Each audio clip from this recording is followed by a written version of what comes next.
Go on then, love. Shut your gob and get on with it. So. Have you got the lights on, darling? Right. You sure that's a low heat? That's as low as you're going to go. Oh, I put it on 3.5. You put it on 5. If you put it on 3.5, it's not going to cook. It'll be fine. Just take longer. Yeah, 6 hours instead of 3. Hi everyone. Welcome to the Big OGGIE Bakehouse. We're back. I am back cooking.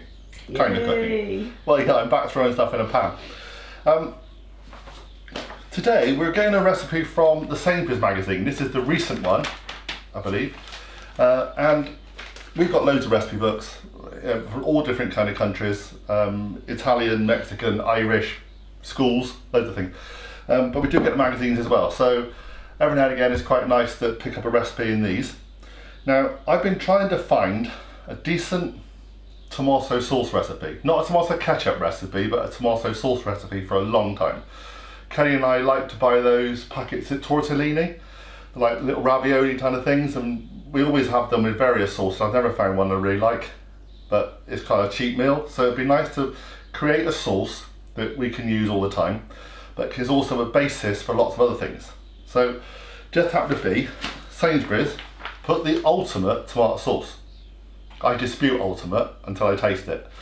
I used to work in newspapers. We were always told never to put the word ultimate when we were doing sub-editing, because what happens if next week something's a bit better? You can't do ultimate, but it's a really good classic style tomato sauce. There's no herbs in this, so this is a real basic sauce from which you can then do other things with.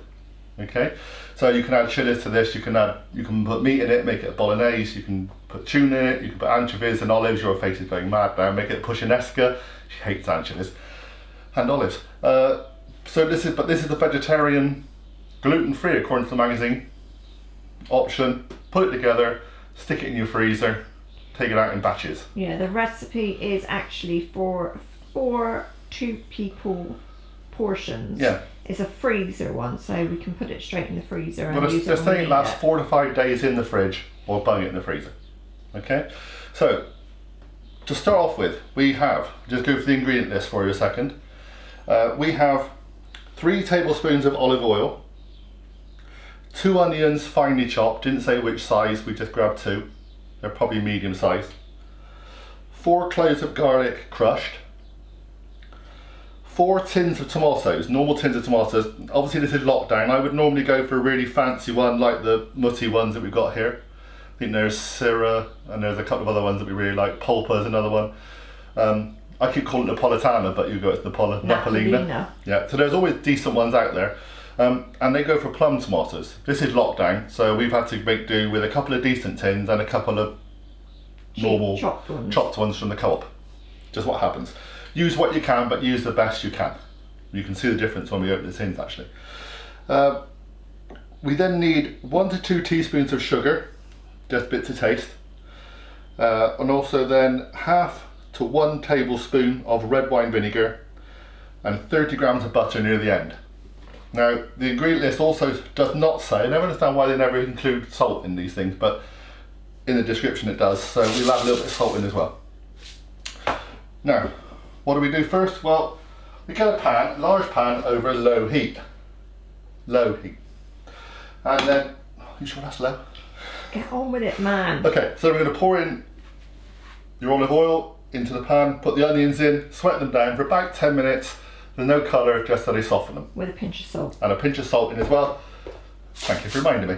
And then we'll come back. We'll show you what goes next. We on? Yeah. Right on? Yeah, definitely on now. Okay, after slight camera malfunction, Kelly forgot to push the button. This has been going for about 10 minutes now, and the onions are all softened and they're translucent. Be very patient with this. I tend to want to rush things. If you rush things, it'll burn. So what we've now done, which you didn't see on the original bit of footage, is that we've now put the garlic in. So after 10 minutes, you put the little bit of garlic that we've got, put it in, and then just sweat it down for another couple of minutes.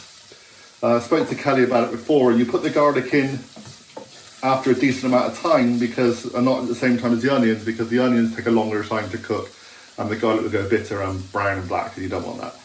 So, once we've done this, we'll come back to you, and we'll do the last bit.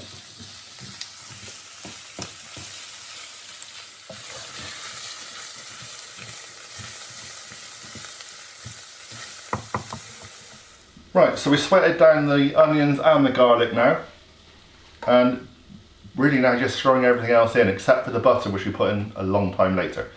So we're going to put the tomatoes in. So it's 4 tins of tomatoes. Like we said before, whatever quality you got, but if you can get good ones, get good ones. We've got half and half.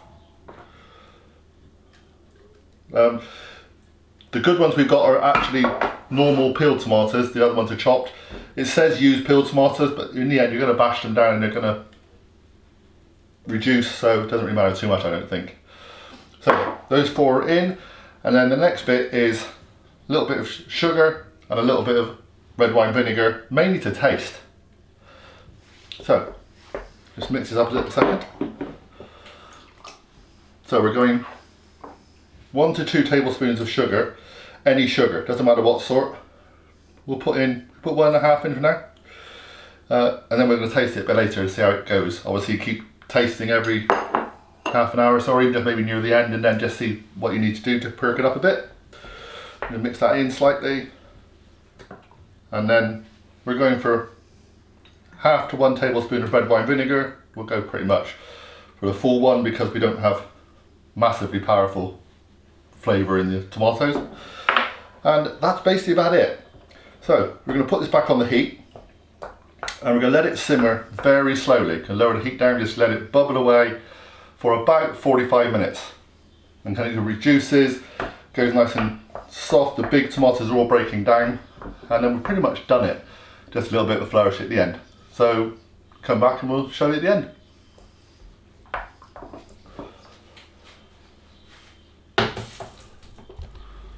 Hi everyone, so we're back.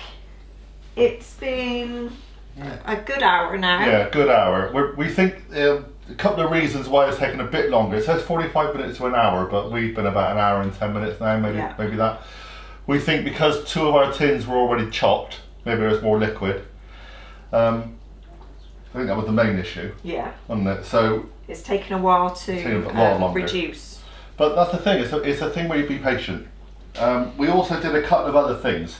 Kelly added more salt, she always does. I said, you try this to taste, so we tried it on half an hour, tried it on the hour, and you thought it was just a little bit lacking, wasn't it? Yeah, it was a bit lacking, so I put quite a lot more salt in. I also added another lot of sugar.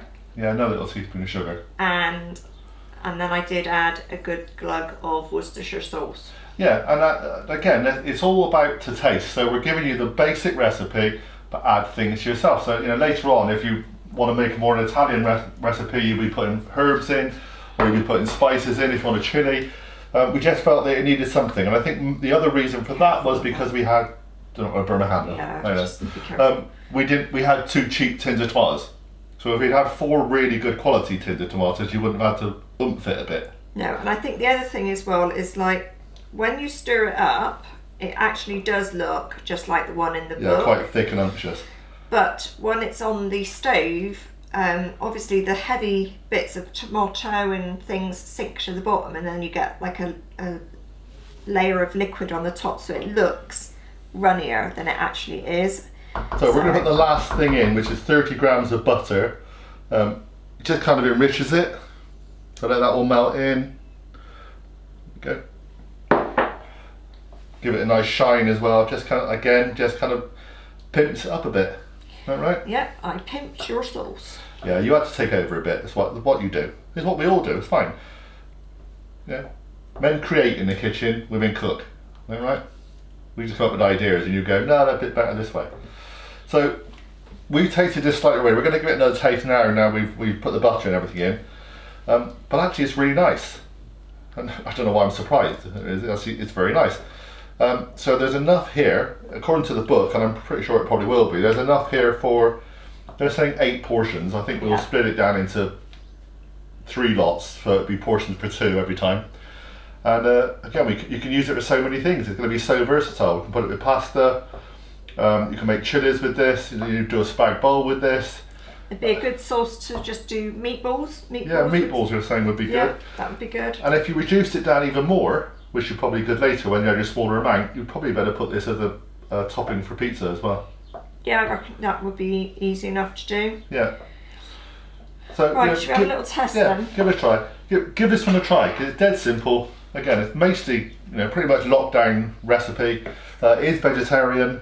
They're saying gluten-free. We've added a bit of butter in. But, what do you think? I know, I'm tasting it. Go Too on, hot. burn your mouth. Go on. Nice. Yeah, much That's better. really good. Much better. And the butter just gives it that little bit of something extra. Makes it a bit smoother. Yeah, smoother. Lovely. Really good. So this will last in the fridge 4 to 5 days. But they're also suggesting put it in the pour. We got those pour and stir, the pour bags. Pour and store Pour and bags. store bags. So what we'll do is we'll let it cool and then we'll divide it up into portions and freeze it Yeah, until we need and it. so it'd be a great base, or you can just use it with pasta, bit of cheese in it, bit of parmesan. Yeah. Obviously good. Okay, so thank you very much for watching. Enjoy. Okay, it's bellissimo if it was Italian. I don't know what it is in Mexican, but it's damn good to me. Okay. All right. See you all again soon, guys. Bye for now. Please subscribe. Please hit the notification button. Do all that stuff. Tell your friends. Bye. Bye. Nice. Very good.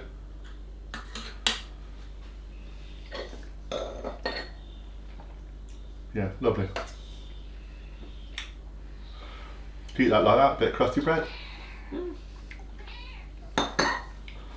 Yeah. Very nice. good. Much better than a shop bought one out of a jar. Yeah. And I like the fact that it's got no herbs in it at the minute. Yeah, Because you can do what you want with you it. do what you want with it. If you don't like some of the herbs, you don't have to put Don't them have in to. you.